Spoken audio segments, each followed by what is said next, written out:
Welcome this morning as we continue our series entitled The Walk of God. I want to ask you a question to begin. Can you recall a time or a place in your life where you personally have misinterpreted a good thing? Think about it. A time or a place when you have misinterpreted a good thing. A good thing that ultimately proves to be a bad thing. Let me give you some examples. An example from my life personally, a couple of years ago. I was suddenly, dramatically, joyfully losing weight. It was as if it was just falling off of me. And if you know me, you know that weight has been a challenge for a good portion of my life. And so here I was, feeling as if God himself were just miraculously blessing me and weight was just coming off of me. It was a good thing, only to later be determined to be the side effects of diabetes. A good thing in and of itself, an overweight fella losing weight is a good thing. And I was happy, let me tell you.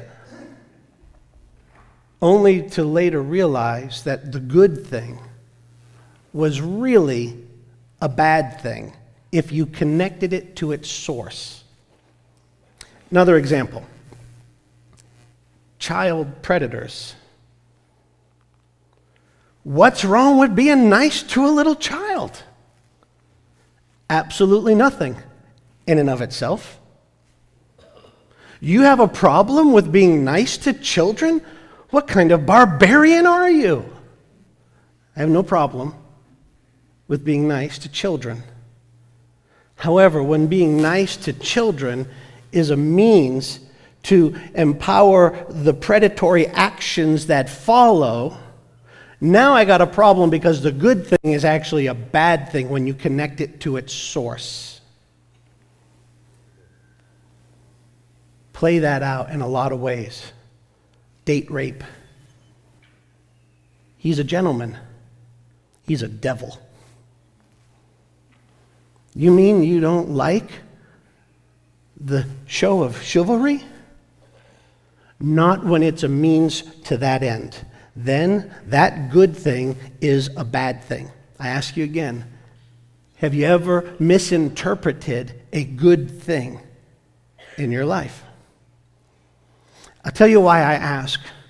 Because my prayer is in the next hour, we're going to walk through what is oftentimes a misinterpretation of God's Word. And one that has huge ramifications. A place where God's people often applaud in symphony with the devil himself.